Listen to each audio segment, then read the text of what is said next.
Namaste. Today, in the third day of Navaratri, we'll have another reading on the Devi Durga. Reading from my first book, My Journey Through Time, which goes back several lifetimes. And here we find ourselves in 17th century Varanasi, known also as Kashi, the life of a woman named Mira. Yesterday I read about 12th century Tibet, the life of a woman called Padma Shomo, who's now been reborn several centuries later as Mira.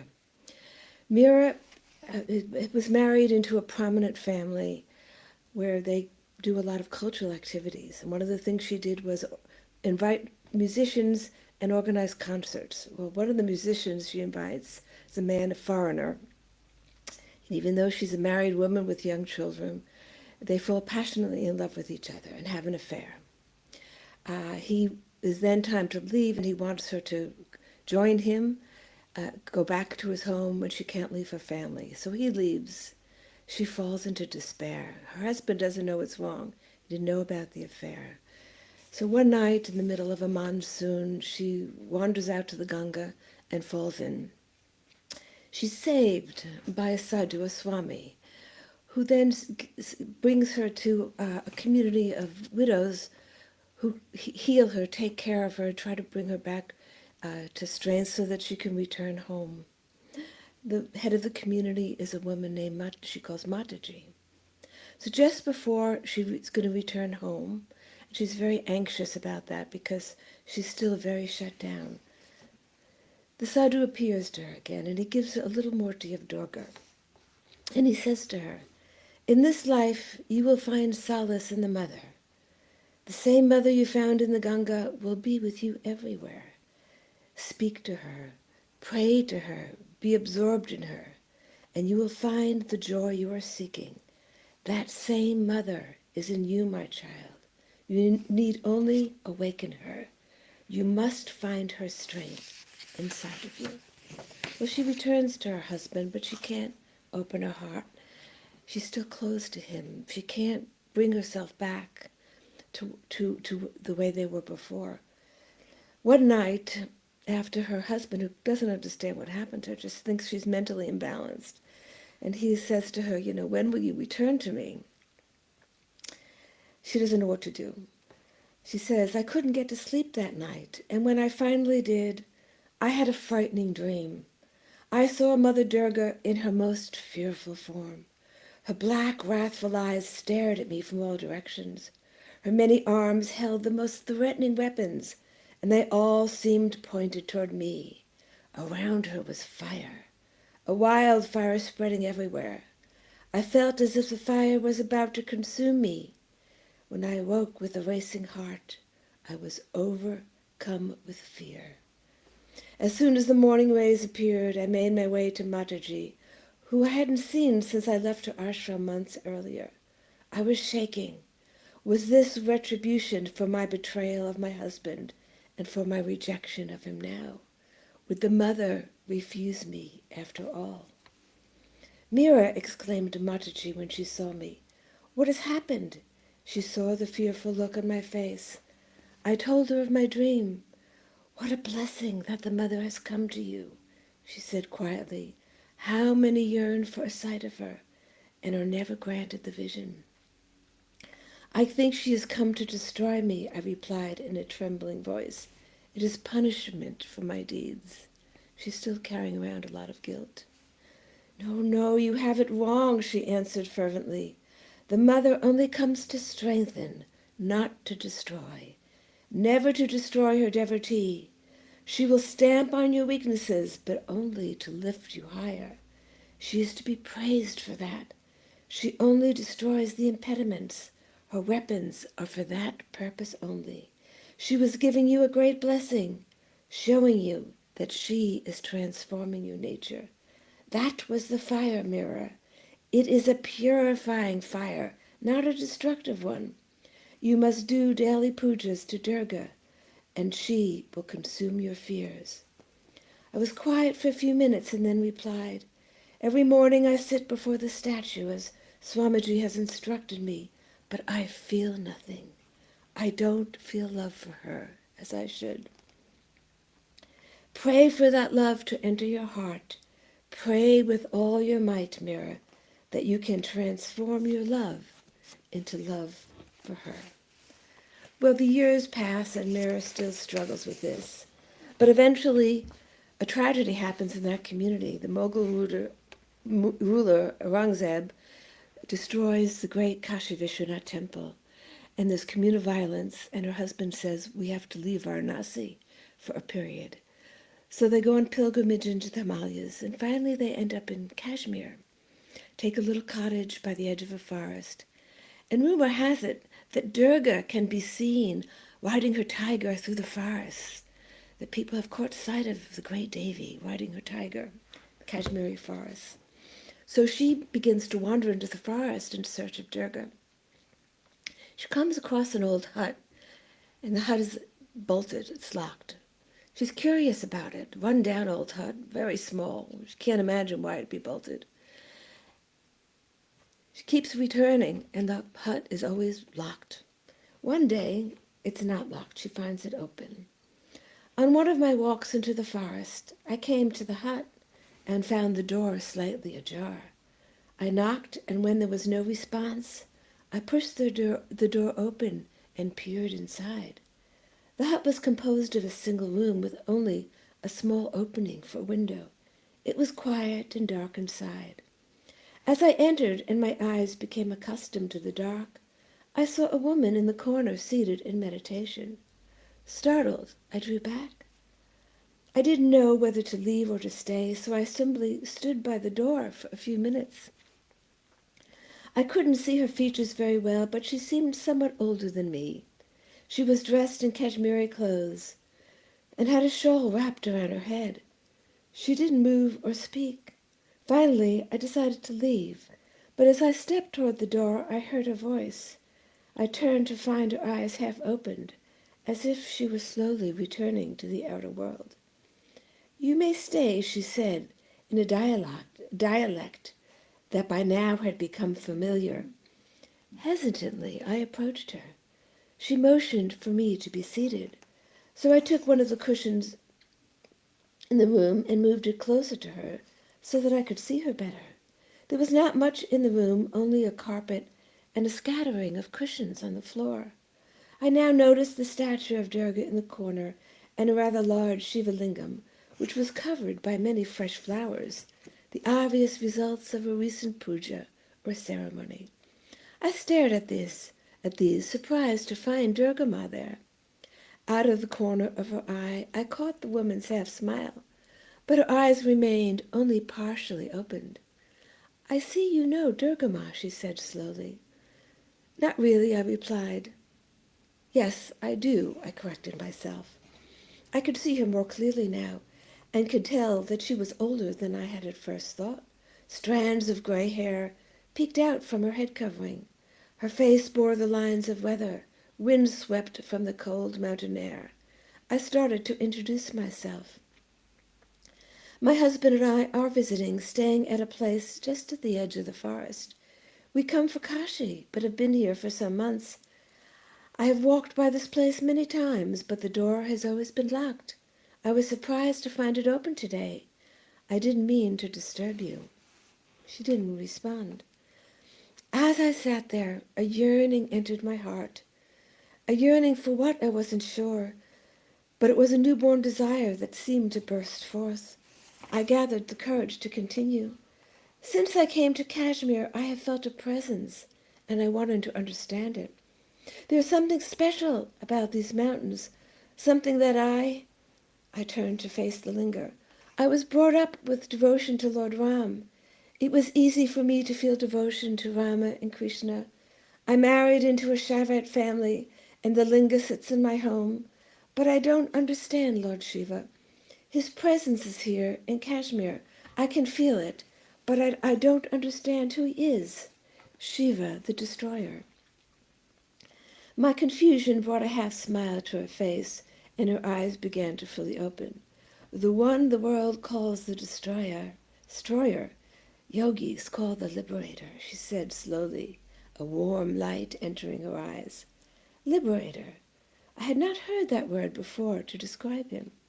She was quiet for some time, then she said, "He liberates us from all that is false, from the false notion that we are confined to a body, from the false notion that the material universe is separate from him." I looked at her quizzically, hoping that she would explain further. "There is none other than the One, whatever form he takes, and in the ultimate sense, he resides without form. Shiva, in his manifold aspects, liberates us from the illusion of separation, that we are separate from him. In truth, we are ever abiding in him. The glorious one, the great liberator, awakening us to our original nature, the undivided source of all. He is the aspiration of the yogis. Shakti enables that liberation. She shakes us free.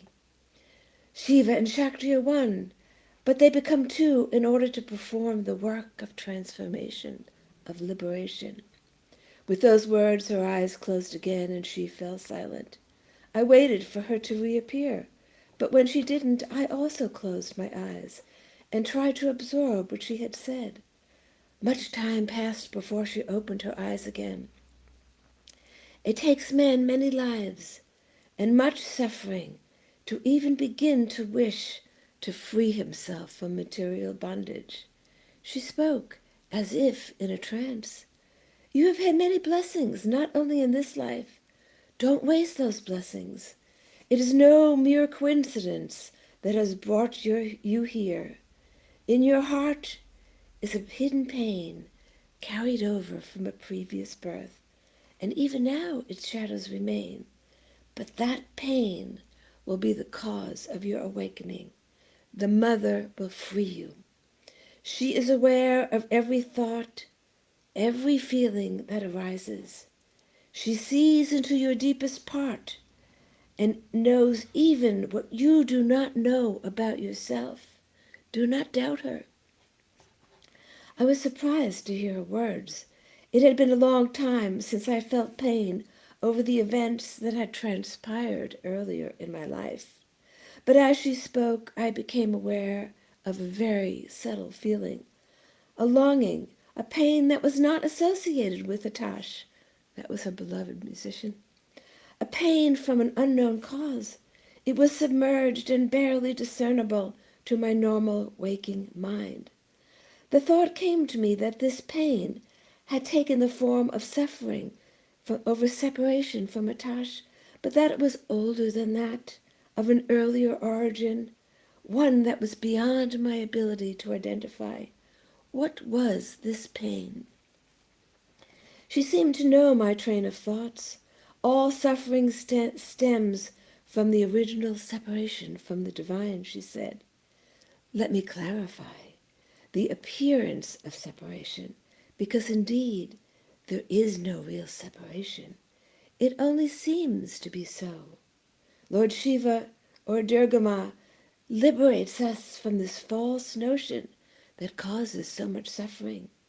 Suffering takes many forms and seems to have many causes, but this is its origin. Suddenly she grew solemn and became silent again. The expression on her face changed as if she was seeing some tragic event, and my body jerked as if I was absorbing her premonition. Fear entered me, then she spoke. The mother will guide you. The path to freedom is fraught with many hurdles that must be overcome. There is no easy way to untangle the knots that bind us, knots of our own creation. In each life we take but a few steps forward, but most people slip back into unconsciousness, enduring the endless rounds of rebirth and suffering, racing after little bits of happiness when there's so much more to be had. You will not slip back as so many others do. You will move swiftly now, for the mother has claimed you as her own. I wondered what her premonition might be, and I wondered what she meant by swiftly. I knew that I was far from any thought of liberation. Desire for it had begun to stir, But the achievement of it, well, that was of a wholly different order, far beyond what I could hope for in this life. Her demeanor changed. She fully opened her eyes, coming back to the human world. Human love is gifted for a deeper purpose, she continued. It is to awaken the yearning for the ultimate union. It is not meant to be an end in itself. That only leads to suffering, because it is transient. Seek that which is ever abiding, beyond the changing face of time. Love is the very fabric of creation. You have seen this. Love is here right now. It is our very nature. As she spoke, her eyes glowed like sparks of coal lighting up the dark. She continued her discourse. Union with your own true nature, the one undivided self, is the purpose of life. It is the union of Shiva and Shakti, the return to unity. That is the true love story of creation, the only goal of life. Much time had passed since I had arrived at the hut, and whatever rays of sunlight had managed to creep in through the small window were now gone. The room had become quite dark. She rose to gather some brambles and wood to light a fire, so that we could see each other more clearly. When the fire was burning, I could see the distant look in her eyes had been replaced by warmth and kindness, which made me feel comfortable enough to speak openly. I did have a sorrow in my life, I said, but that was long ago. Durga Ma came to me in a dream around that time, but she came in a frightful form. That was the only time I had any experience of her. That is her blessed form, she corrected me. Even the devotee is not aware of how she is working in our soul, freeing us from past ties and from sorrows to come. We cannot judge her actions, but you must know there is only one purpose to her work, to liberate you. There is no other goal.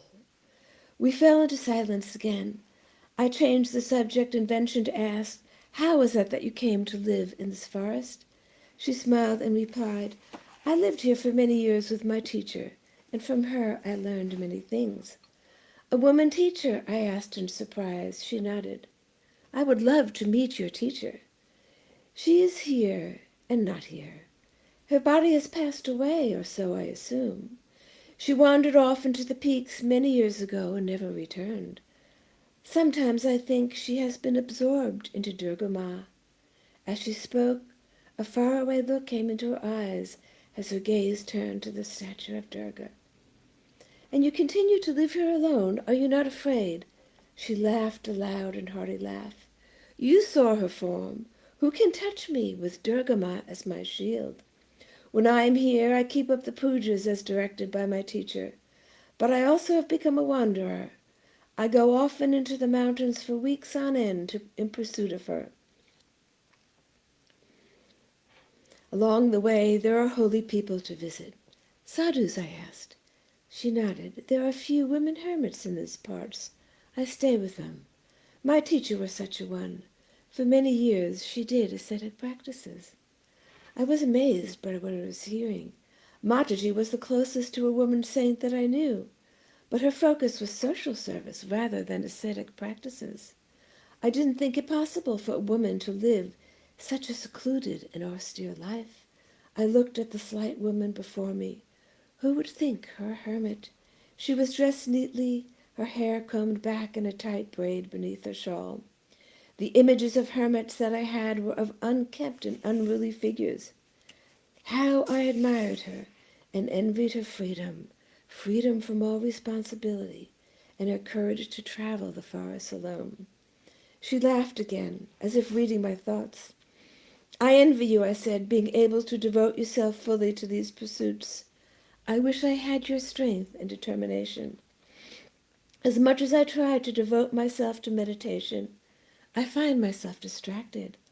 I try to feel love for Durga Ma, but I cannot say that I truly do.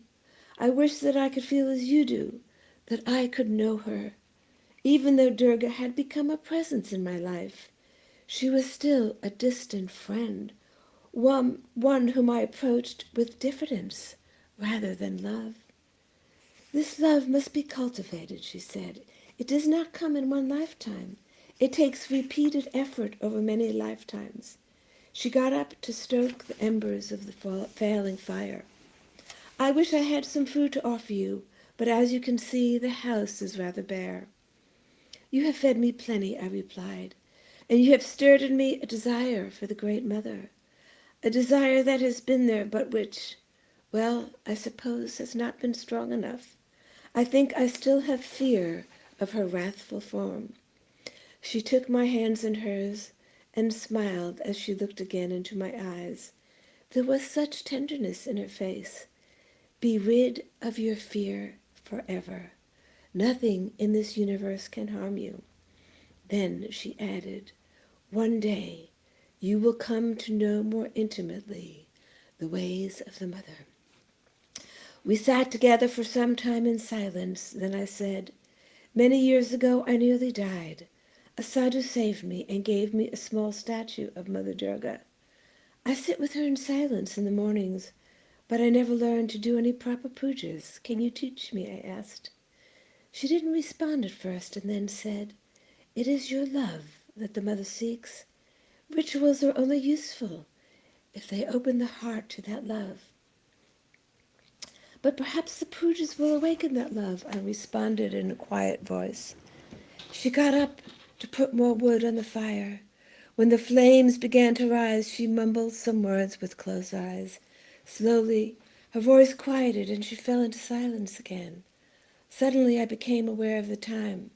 I didn't know how long I had been there, but it seemed like much time had passed. I became fidgety, but she didn't move. I wondered whether to stay or quietly get up and take my leave. Something called me to close my eyes. As I sat there, for the first time, my racing mind came to a halt and my thoughts fled. I fell into total silence, resting in a waveless sea, with no movement at all. There were no more questions, nothing more to ask, nothing I needed to know. In the stillness, I found myself calling out to the Mother, silently expressing my desire to know her. Again and again, I called out to her, until my calls became a mantra, repeating itself without any will of mine. This time, she appeared, not with her weapons and fire, but in the beauty of a lotus flower, which began to open, revealing universe upon universe, an unending stream of life unfolding, like an infinite array of petals. There was no end to her magnificence. How could I feel fear before this wondrous vision? She was joy itself, all beauty and love. I was overwhelmed by the happiness that filled me, a joy that I could barely contain. I do not know how long we sat, but I was brought back to the world by a gentle tap on my chest. My eyes opened, and I saw the woman beside me sitting undisturbed with closed eyes, her body emitting a soft glow, which seemed to light up the room, replacing the fading embers of the fire. If it was not she who had tapped me, then who was it? In the Mother's kindness, she had come again to me, showing me her most bountiful form. But did I deserve it? I had closed my heart to her. I began to sob quietly, but these were not tears of sorrow. I didn't know why I was crying.